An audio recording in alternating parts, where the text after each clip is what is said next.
Ayan guys, kagabi kasi nabitin tayo kumuha ng ating yung cucumber natin. So ngayon, actual time kukuha dito sa yung sinasabi ko sa may mga damo-damo. Actually sa damo-damo lang talaga yun sila tumutubo. So ngayon, ayan, dito tayo, manguha tayo ngayon dito. Ayan, ito yung puno talaga nila. Ayan, oh, ang lalaki ng mga bunga guys. Ayan siya. So mamaya, ang gagawin natin ito, mukbangin natin to. So kukuha tayo ng, asan pa yung ibang bunga nito? Ayun oh, ang dami. Oy. Ito siya. Ayun, ang dami itong banda oh. Tapos dito banda mahal. Ayan, kaya din natin kumuha ng mga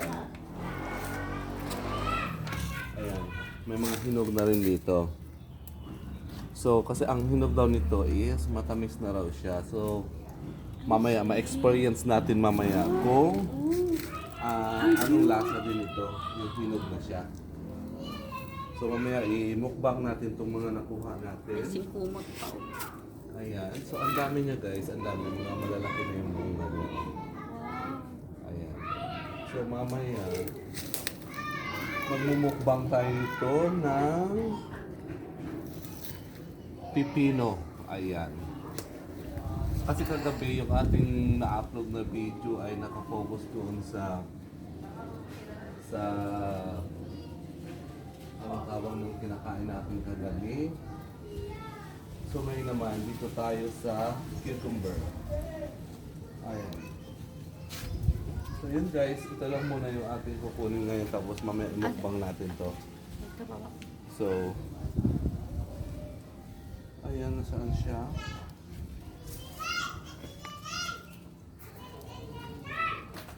Hindi pa pwede. Maliliit. Maliliit pa. Marami doon sa kamila eh. Kaya nakakatakot baka mamaya mayroong ano dyan. Baka mamaya may mga something. Ayun. At tumano, ako. At tumano. Ayan. So, papatong na pa. Yun na, di ba pwede yan? Tubangan mo. Aka na yan? Oo. At pa ko. Marami siya guys. Ang dami niyan dito. Banda lang na. Ano. So, kukunin natin to mga to. Para mamaya. Magmumukbang tayo ng cucumber. Ayan guys. Ang dami natin nakuha ngayon. Try natin mamaya to. Lagyan natin ng sibuyas at saka soup. Ayan. Thank you for watching. Maraming salamat po. Ayan. Thank you. Thank you po sa mga bantay. Okay, cut mo na. Are manood ako.